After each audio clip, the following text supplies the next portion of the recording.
I'm excited for my new listing at 116 North Wade Circle here in Anaheim Hills. And we're gonna do that First Impressions where we do all the renovations and we put the bill in escrow so the sellers don't have any upfront costs. So I'm here to meet Tony Rada, which is the man, the myth, the legend. He is the designer, the coordinator. Couldn't do it without him. So he's my top secret guy, so don't share it with too many people. Let's go meet Tony. Good to see you. Good to see you. Another great house to get to work on. Another one, right? So this is it. Lay it on me. What do we need to do? What we've talked about is we're going to remove this hedge because it blocked the flow of the entryway of the home. Right. And we're going to remove this big tree. These are kind of like eyesores for the buyer. So we're going to get rid of them completely. We'll add fresh flowers into this planter box. We'll add some fresh mulch in all the other planter boxes. Fresh mulch in there, fresh mulch in there. As far as the exterior, we're going to remove this railing because it looks dated, and we're going to remove the address. So we're going to do a little bit more modern address. We're not going to put anything back where the railing is because it doesn't serve a purpose. We are going to go white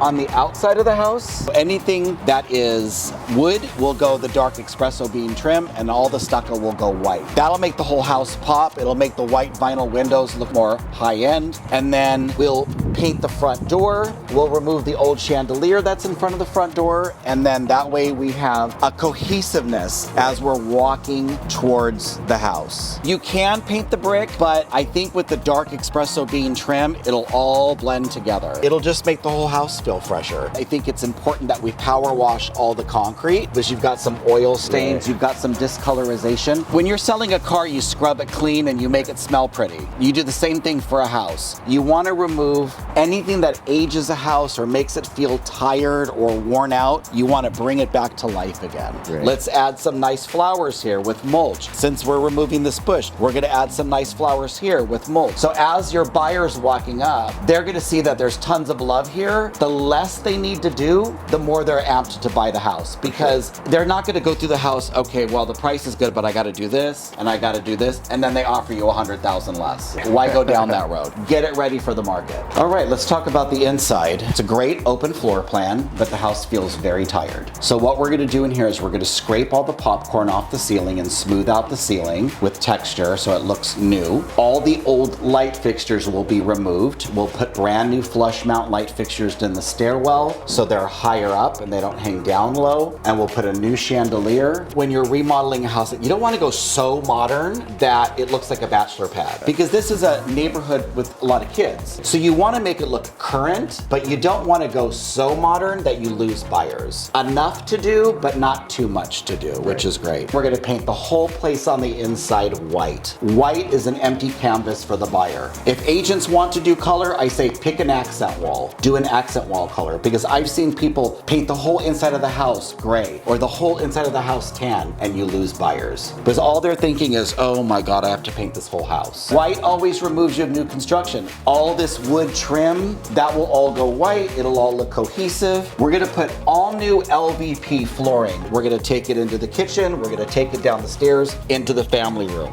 Upstairs will be carpet. All the bedrooms will be carpet, and the bathroom, the tile will stay. As far as the kitchen goes, the oak makes it feel old. So what we're gonna do in here is we've got like a taupey white and gray countertop. We're gonna do a taupey gray color paint on the cabinets. We will paint this white to match the ceiling so it disappears. Right now it looks really heavy and it feels like this. Once we paint it white, it will disappear. What a lot of people like to do is get rid of this completely and put recessed can lights in. It does add a lot of extra costs. I think in this house it's not necessary. We're gonna spray all the cabinets, make it feel lighter and brighter. A lot of the biggest designers and biggest home flipping companies, they're not gutting kitchens anymore. It's a lot of renew, reuse, recycle. If it's fine, these are solid wood cabinets. There's absolutely nothing wrong with them. Once they're painted, they will look a lot newer. And then you kind of leave it up to the buyer to change the cabinets that they want. Let's say you and I said, okay, let's do a whole new kitchen here. Well, great, but it's not just the kitchen. Then you're gonna wanna change this. You're gonna wanna change the cabinets. You're gonna wanna change the countertops. You're gonna wanna change the appliances. You wanna change the backsplash. So your cost for your kitchen just went up like 5 times. It's a domino effect. You're gutting everything, and all of a sudden you're like, oh, I didn't realize it's not just cabinet. And I would normally suggest new hardware, but in this kitchen, I'm not going to. It's too small and it'll be like house of handles. And there's little tricks, like right here we have this stained cabinet. We could even remove the door and leave it open shelving, but I think for this buyer, it's totally fine to leave it the way it is. When we paint the cabinets, I want to get rid of the shelf because there's no purpose for it. The kitchen's low as it is. Why would we make it look lower by having anything hang low? Because they're oak,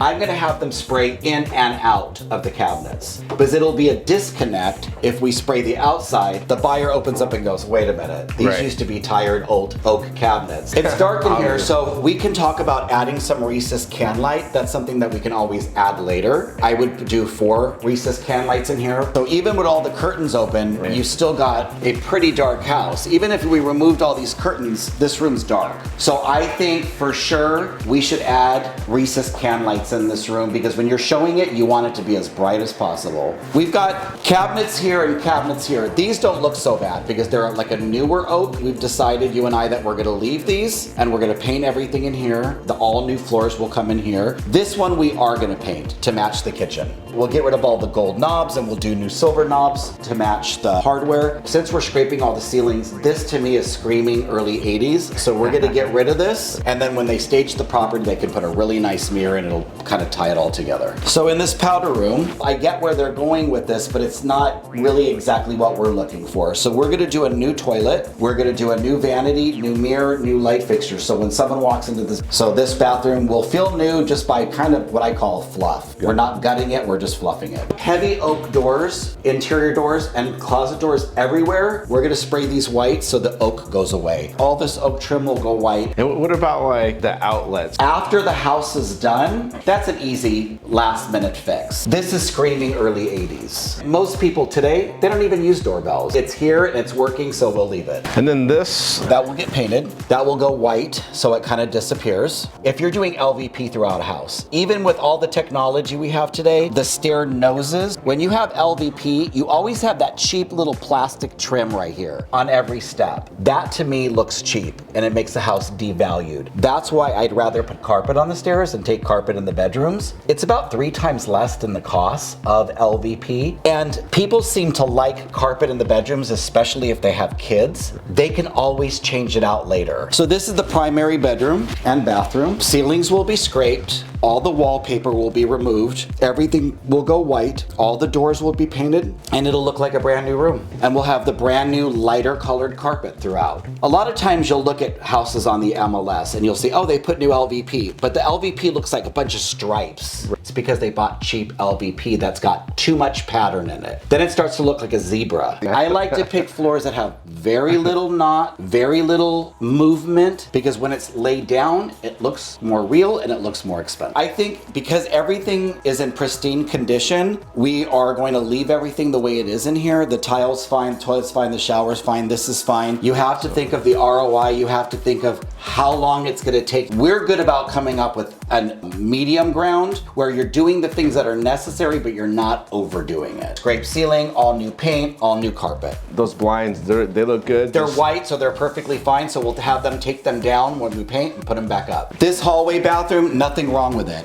Does it look brand new? No. But is it clean and in perfect condition? Absolutely. So it looks great. This looks old because you've got this, you've got these old flower handles. So we're gonna spray it out and put new knobs on it. All the bedrooms are pretty much the same, straightforward. Scrape the ceilings, paint the walls, paint the closets, doors, and the interior doors, and new carpet.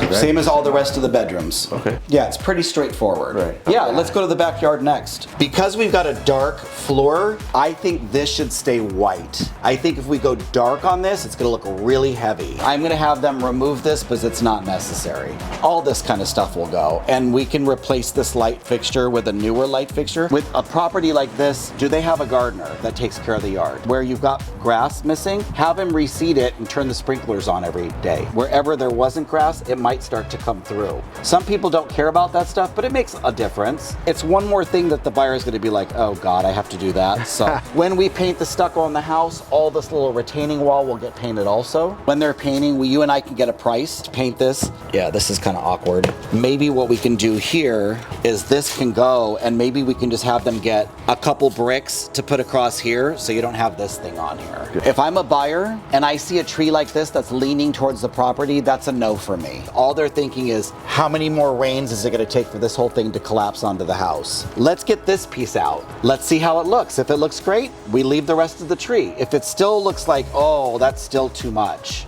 then we have them remove the rest of the tree. When someone's buying a house, the first thing they want to do is they want to go in and they want to remodel the whole house. They want to do this, even though we've got it ready for sale, right? I say live in the house 6 months, get a feeling for the house, and then decide what you want to do. Because the way you thought you were going to live in the house and what you wanted to do completely changes 4 months later. We talked about painting this piece of this fence to match the brown, but then we would have to remove the shrubbery. You know how it is. We can keep adding and adding and adding and adding, and then all of a sudden it takes 3 or 4 more weeks to do the project. Most house remodels take about 5 to 6 weeks. Most people would say, well, you got to replace the screen door. No, you don't. You take the screen door off and you put it in the garage. This white trim, I wouldn't spend the money there. Let's talk about the garage for a minute. Yeah. We're lucky. This garage is pretty clean and pretty well organized, and you've got some really nice, newer looking white cabinets. Paint looks fine, everything looks clean. The biggest mistake people make, they go through all the trouble of remodeling the house, and then you walk into the garage and it looks 40 years old. What do people do when they come home? They pull